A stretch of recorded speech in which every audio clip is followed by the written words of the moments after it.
Bonjour à tous, j'espère que vous allez bien. C'est reparti pour une nouvelle vidéo d'analyse des cryptos. On va bien sûr regarder les graphiques du BTC, de l'Ethereum, mais également du Solana, du LTC, de l'Elrond, du XTZ, de IOTA, du Matic, du BitToken et du GRT. Tout d'abord, regardons déjà ce qui se passe sur le marché des cryptos. Aujourd'hui, il est plutôt vert avec du BTC, de l'Ethereum à plus 2%, du BNB plus 4%, Solana plus 2% et Cardano plus 9,31%.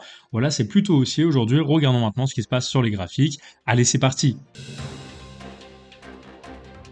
Donc pour commencer, le BTC en 4 heures, eh bien c'est la même analyse qu'hier, c'est-à-dire qu'il évolue toujours à l'intérieur de ce range rectangulaire, et pour l'instant il ne parvient pas encore à prendre de direction. On attend de voir s'il casse par le haut ou par le bas, sachant que c'est quand même un pattern biseau ascendant qui casse en général plutôt par le bas parce qu'il est orienté à la hausse. Donc à voir, c'est pas du 100%, ça reste des probabilités qui disent que normalement on casse plutôt par le bas, mais on attend de toute façon la clôture, la confirmation en clôture de cassure pour voir si on casse à la baisse ou à la hausse en confirmation. Si on casse à la hausse, on ira chercher les 36 131 $ qui correspondent à cette hauteur-là à l'entrée du pattern reporté à l'endroit de cassure. Et si on casse par le bas, on ira chercher le niveau des 25 960 qui correspond également à cette hauteur-là. Je voulais juste vous rappeler très rapidement, comme c'est une période très bear, et bien que vous pouvez quand même gagner des crypto-monnaies tout simplement en participant à des missions quotidiennes sur Bybit. Vous pouvez gagner jusqu'à 4050 $ de bonus. Pour cela, je vous mets le lien en description, vous allez dans le centre de récompense et vous participez aux missions qui vous sont attribuées. Je tenais également à vous rappeler que vous pouvez gagner pour les nouveaux inscrits 50 $ de bonus sur Bybit tout simplement en déposant 50 $. Donc il suffit de vous inscrire via mon lien de parrainage et puis d'aller sur ce lien, de cliquer sur participer ici à l'événement pour recevoir vos 10 $ de bonus d'ores et déjà même si vous n'avez pas déposé d'argent et ensuite 40 $ supplémentaires si vous déposez les 50 $ de bonus minimum de dépôt. Donc voilà, si vous avez la moindre question, ça se passe dans les commentaires. Sur ce, on repart sur l'analyse des cryptos. L'Ethereum, pour moi, pour l'instant, il est toujours très nettement en tendance baissière avec des plus hauts de plus en plus bas et des plus bas de plus en plus bas à l'intérieur d'un pattern d'élargissement descendant. Donc le prix est de plus en plus volatile. En théorie, c'est plutôt un pattern qui casse par le haut. Maintenant, bien sûr, avec le BTC qui est un pattern baissier, eh bien, on reste quand même vigilant. On attend surtout la confirmation en clôture de la cassure, soit par le haut, soit par le bas.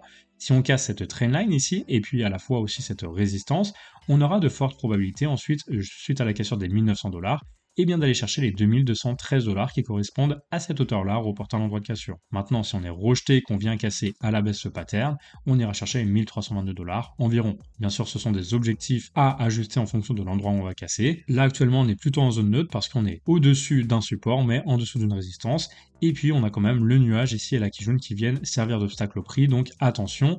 Pour l'instant, moi, je suis plutôt baissier avec, pourquoi pas, un rebond sur le bas du pattern, avant potentiellement de rebondir et d'aller recasser à la hausse. Maintenant, ça reste des probas, on attend bien sûr la clôture pour donner une direction au prix. Le Solana, lui, il évolue dans un biseau descendant. En théorie, plus de chances de casser par le haut, mais encore une fois, on a quand même le nuage là qui joue en résistance avec cette trendline. Donc, tant qu'on ne repasse pas au-dessus des 45 $, eh bien moi, je reste quand même dans une tendance baissière avec un prix qui peut revenir chercher le niveau des 34 $, à voir ensuite s'il rebondit pour aller casser ça à la hausse, ou s'il casse par le bas en direction des 25,44. Dans tous les cas, les objectifs correspondent à la hauteur du pattern à son entrée, reporté aux endroits de cassure, à ajuster en fonction de là où ça va casser en clôture. Le LTC, il évolue dans un triangle descendant. En théorie, en trading, ça c'est un pattern qui casse en général par le bas, donc plus de probabilité d'aller chercher les 48,4 qui correspondent à la hauteur à l'entrée du pattern reporté à l'endroit de cassure.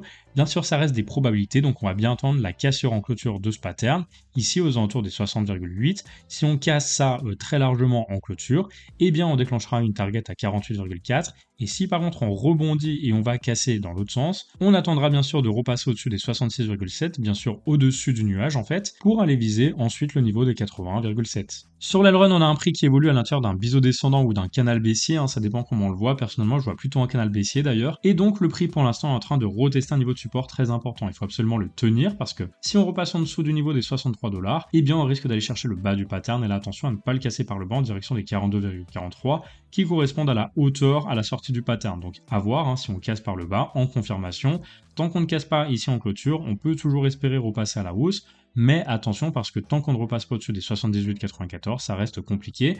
On a tout ce niveau ici en résistance, cette trendline ici en jaune, et puis le nuage là qui jaune à repasser. Tant qu'on ne repasse pas donc au-dessus des 79 $ environ, eh bien je resterai vigilant. Si on casse tout ça à la hausse, par contre on ira chercher les 96,53 qui correspondent à cette hauteur-là reportée à l'endroit de cassure. Le Tezos, il évolue dans un triangle de continuation. En théorie, on prend le mouvement précédent pour avoir une idée du mouvement qui suit. Donc normalement, ça devrait casser plutôt par le bas, même si pour l'instant on a le nuage ici en support avec la trendline.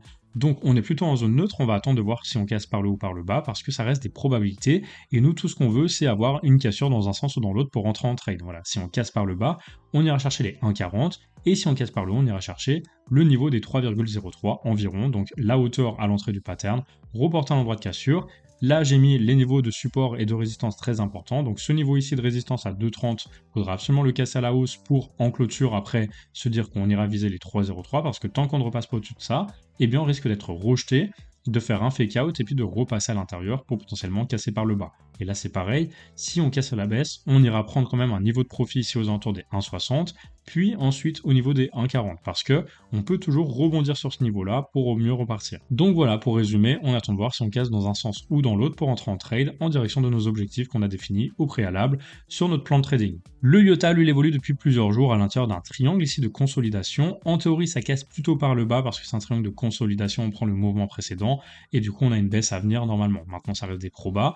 On est dans une zone neutre. Ici, on est rejeté par la Kijun, mais on est porté par la Tenkan. Donc, à voir si on casse le nuage et puis cette trendline à la baisse en direction des 0,22 ou si on casse cette trendline ici à 0,38 en direction du niveau des 0,59. Voilà, c'est le plan de trading que j'ai fait. Après, à voir en fonction de là où on casse, là où on va avec des stop loss par rapport au nuage ici de l'Ichimoku qui nous permettra d'avoir un ratio normalement supérieur à 2 minimum. Le Matic du coup c'est la même chose, il évolue dans un triangle de compression de consolidation. En théorie donc on prend le mouvement précédent, c'est un mouvement baissier, et ça nous donne donc plus de proba de casser par le bas. Maintenant c'est pas du 100%, on attend la cassure dans un sens ou dans l'autre pour se positionner. Si on casse par le bas, il faudra absolument repasser en dessous des 0,55 en clôture en confirmation pour déclencher la target baissière à 0,43 parce que c'est un niveau de support quand même très important, c'est le précédent plus bas sur ce pattern et sur ce range. Donc bien attendre la cassure de ce précédent plus bas pour créer un nouveau plus bas et aller chercher ce niveau plus bas à 0,43. Maintenant, si on parvient malgré tout à repasser au-dessus du nuage malgré les probabilités, eh bien il faudra recasser le précédent plus haut à 0,66 pour faire un nouveau plus haut par rapport à celui-ci et faire en fait un W en direction de notre objectif à 0,857 qui correspond à la hauteur à l'entrée reportée également à l'endroit de cassure. Le BitToken, j'ai dû passer en H1 parce que j'avais pas de pattern en H4, donc quand c'est comme ça, on passe sur l'unité de temps inférieure et du coup ici on a un triangle qui se dessine avec du coup une continuation, c'est comme sur les autres cryptos finalement, triangle de continuation, on prend le mouvement précédent, il est baissier, donc en théorie plus de chances de casser par le bas. Au moins que pour l'instant on est en train d'essayer de lutter sur le support pour recasser à la hausse.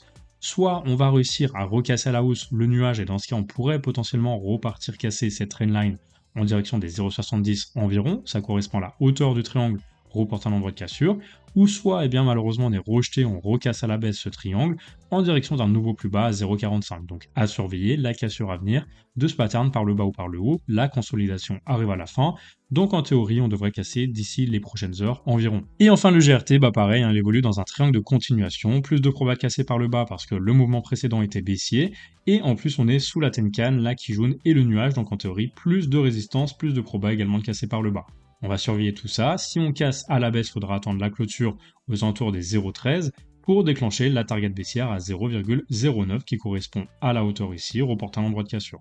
Pareil, si on casse à la hausse, il faudra repasser au-dessus du nuage et potentiellement au-dessus du précédent plus haut à 0,17 pour repartir serein en direction d'un nouveau plus haut et en direction des 0,24, hauteur reportée à l'endroit de cassure. Et voilà, je pense qu'on arrive à la fin de cette vidéo, donc merci à tous de l'avoir regardé et surtout merci à tous d'être encore présents. Malgré cette période très bearish, ça fait plaisir quand même de voir qu'il y a toujours du monde qui suivent les vidéos. Donc merci à tous et surtout n'oubliez pas de liker cette vidéo et de vous abonner en masse. On reste motivé, on continue bien sûr les analyses et surtout on continue le trading parce que même si les cryptos baissent, on peut toujours se faire de l'argent grâce au trading. Et je rappelle que si vous êtes intéressé pour apprendre les cryptos et le trading, je vous invite à suivre ma chaîne, à regarder tous mes tutos que je fais le samedi. Allez, sur ce, je vous souhaite une très belle fin de journée. Je vous dis à demain pour une nouvelle vidéo d'analyse.